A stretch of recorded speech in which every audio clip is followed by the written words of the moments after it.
In 1883, a creative engineer named John Roebling was inspired by an idea to build a spectacular bridge connecting New York with Long Island.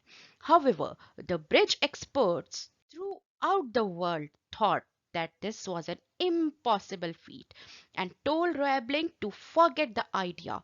It just could not be done. It was not practical. It had never been done before. Roebling could not ignore the vision he had in his mind of this bridge. He thought it all the time and felt it could be done. It could be done. He just had to share the dream with someone else. After much discussion, he managed to convince his son Washington, an upcoming engineer, that the bridge could be built. Working together for the first time, father and son developed concept of how it could be accomplished and how the obstacles could be overcome. With greater excitement and inspiration and the headlines of a wild challenge before them, they hired their crew and began to build their dream bridge. The project started well, but when it was only a few months underway, a tragic accident on the site took the life of John Roebling. Washington was injured and left with a certain amount of brain damage, which resulted him not being able to walk or talk or even move. We told them so. Crazy men and their crazy dreams. It's foolish to chase wild visions. Everyone had a negative comment to make and felt that the project should be scrapped since the Riobling were the only ones who knew how the bridge could be built. In spite of his handicap, Washington was never discouraged and still had a burning desire to complete the bridge, and his mind was still as sharp as ever.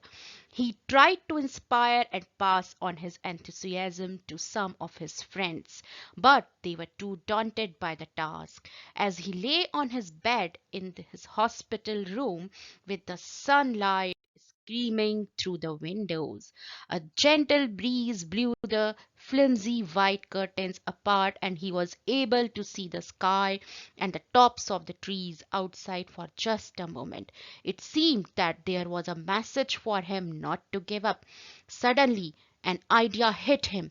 All he could do was to move one finger, and he decided to make the best use of it.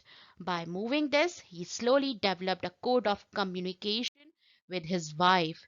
He touched his wife's arm with the finger, indicating to her that he wanted her to call the engineers again. Then he used the same method of tapping her to tell the engineers what to do. It seemed foolish, but the project was underway again. For 13 years, Washington tapped out his instructions with his finger on his wife's arm until the bridge was finally completed. Today, the spectacular Brooklyn Bridge stands in all its glory as a tribute to the triumph of one man's indomitable spirit and his determination not to be defeated by circumstances.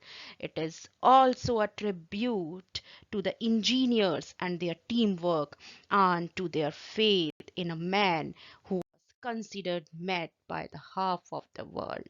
It stands too as a tangible monument to the love and devotion of his wife, who, for those 13 long years, patiently decoded the messages of her husband and told the engineers what to do. So, what was it? Yes, it was motivation which made John Roebling Washington and Mrs. Washington accomplish a near impossible task constructing Brooklyn Bridge.